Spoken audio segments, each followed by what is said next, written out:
On Friday, Bill Jartz will walk off the set of Action 2 News for the last time, putting a close on 40 years of service to our viewers.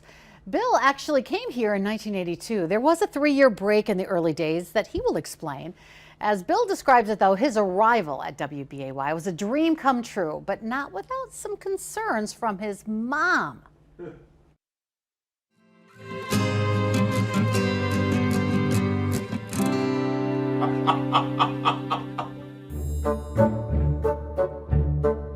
I guess we can tell the story now. It's been out there many, many times, but the first thing I do is pick an air name. And they said, well, you can't be two Schmitz because he was Joe and I was Bill. We had played high school football against one another, so we knew each other. Many years ago, we delighted in seeing this man arrive at the park. It meant an easy night in the trenches. When we saw this big lug line up, we knew where we were going to run the ball. And that's why he called me. But so I chose Jartz, which is my mother's maiden name. And that was cool until one day she was walking out of St. Rose Catholic Church and they said, oh, Harry, you got to be so proud of your son Bill. He's doing a good job over there at Channel 2.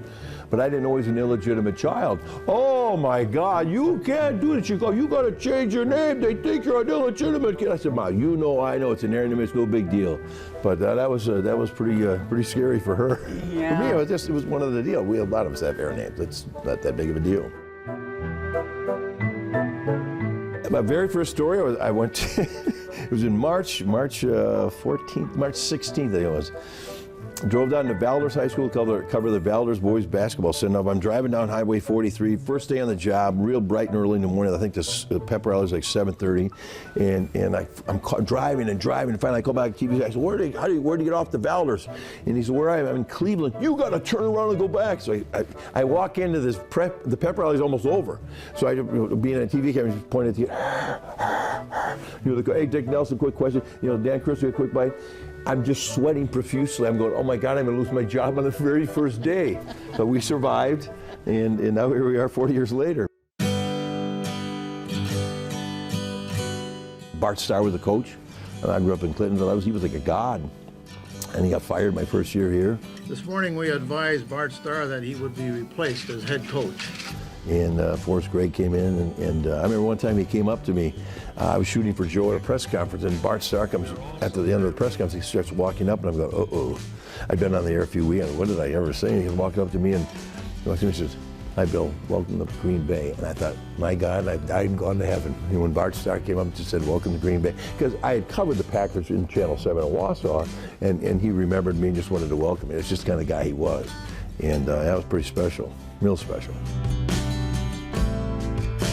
So that first stint here, you were here for how long before you left, and why did you leave? Yeah, I came in March of '83. In June of '85, I became sports director. Then I got a chance to do Packer preseason play-by-play and all the little things that went with that. And then I left because I wanted to be a stockbroker. And I found out why they call them stockbrokers. I went broke selling stock. And then I went to work for an industrial paper sales company in the Valley, and I found quickly that I'm not a salesman. I left in June of '90, came back in January of '93, so I've been there ever since. Guess who's coming to Action 2 News? Northeast Wisconsin, I'm back. When you left that first time, did you think, I am done with this? I'm done with TV, I'm done with sports, I just need to lead a quote-unquote normal life? Well, I've been told I'd reached my earnings limit. And I was 30 years old at the time. I thought, well, I can't live on this salary the rest of my life if I want to progress and aspire to do good things with my family and my life.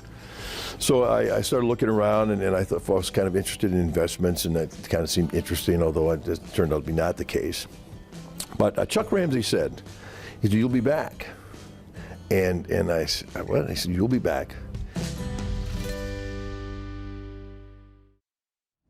Spoiler alert, he did come back. Wise man, that Ramsey.